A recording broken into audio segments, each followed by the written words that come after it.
There's lots of ways to make a mold of forms. Sometimes you use the outside of an object to make a mold, but sometimes it's easier to go from the inside. For example, this shoe has this little ribbon thing on the outside which would get in the way if I tried to cover the top of it. So what I'm going to do is I'm going to make kind of a form from the inside that I can use to build off of. I have a lot of different supplies, and we're going to start with some plastic wrap. We definitely want to use plastic wrap on the inside of our shoe because I'm going to be using paper mache paste and other wet things. And I don't want to get my shoe wet. I don't want to ruin it. So we'll take some plastic wrap and fit it down into the toe of the shoe. I want to make sure that plastic wrap goes in there all the way through, and there's a little bit of wiggle room in there, a little extra, because I'm going to push materials into the toe. Alright, so plastic wrap is on. It doesn't need to be stuck on too well at this point. The next thing I'm going to do is get some materials down in there. Now, there's a lot of things you can do. You can crumple up newspaper. I have some crumpled up newspaper. One thing I like to use is some toilet paper, wadded up toilet paper, or paper towels, and then get them a little bit damp. And since we have our plastic wrap, it's not going to cause any problems and won't wreck my shoe. I might just start with a small bit of this at a time.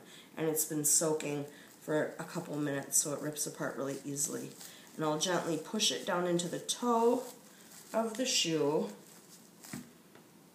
And then push some more. Making sure that I'm really pushing it into the form of the toe. And I might get a little bit of resistance up here. That's okay. Alright, so I have the toe packed with my damp paper towel or toilet paper. Okay, really smushed in there good. And then I'm going to take some newspaper. Well, this looks a little large. I like to work with smaller pieces at a time.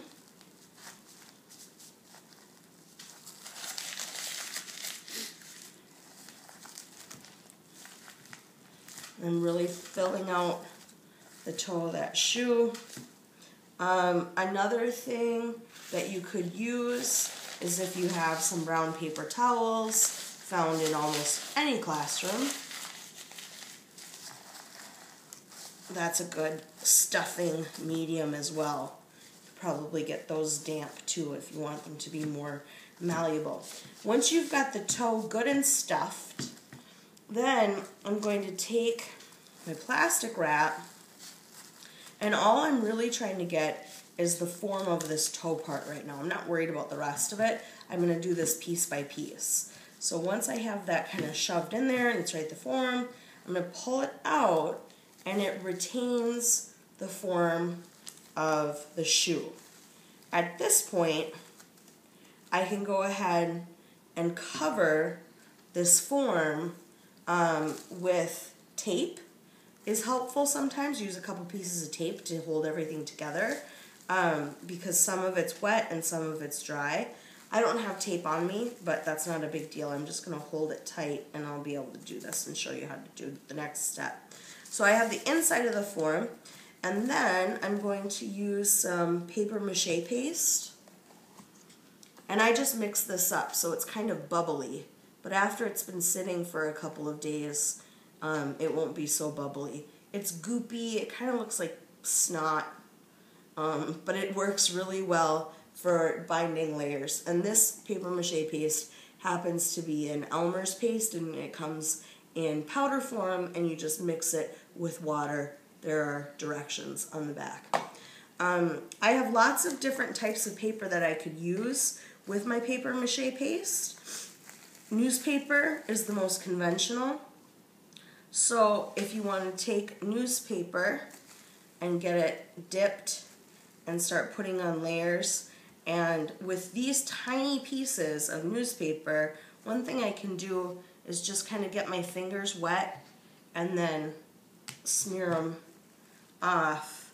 Put a little bit of paper mache on the surface of this toe and then work my way around. If you're working with larger pieces, you'd want to dunk them. Another method is to actually use a paintbrush. If you don't want to get your hands super goopy, you could paint on the goop and then use the paintbrush to paper mache. So you want paper mache under and over. I like to use one finger to pick up my pieces so then I don't drizzle paper mache goop all over everything else. Another material I have is brown paper towel, and brown paper towel works well too for paper mache. It's translucent when you put it on, but once it dries you can't see through it anymore. It looks like the original brown paper towel. So that's something I can use. Another material that's available is this long strips of brown paper. There's kind of a shiny side and a matte side. I would put it shiny side down, get some goop on there, and put the piece of paper down. This is a little less flexible. It doesn't bend and curve and mold quite as well. So you might want to hold off on this one. It is your choice and you'll see what works best for your piece. You're going to want to paper mache around the whole thing. So around the whole toe or the whole heel, whatever it is that you're working with. You don't have to let one layer dry before you start another layer. A lot of people think like, oh, I'm done with my one layer, I can't do anything now. Well, that's not true. Once I get a layer around the whole thing, even while it's still wet, I can go back and put a second layer on. You just want to kind of stagger your pieces. Now I'm getting pieces stuck everywhere. And so they're not all in the exact same place, and they're not all going the exact same direction. Once I get the whole thing done, in this situation, I'm not going to paper mache all the way to the back because this is a removable armature. And armature is the inside structure or the mold that holds everything together.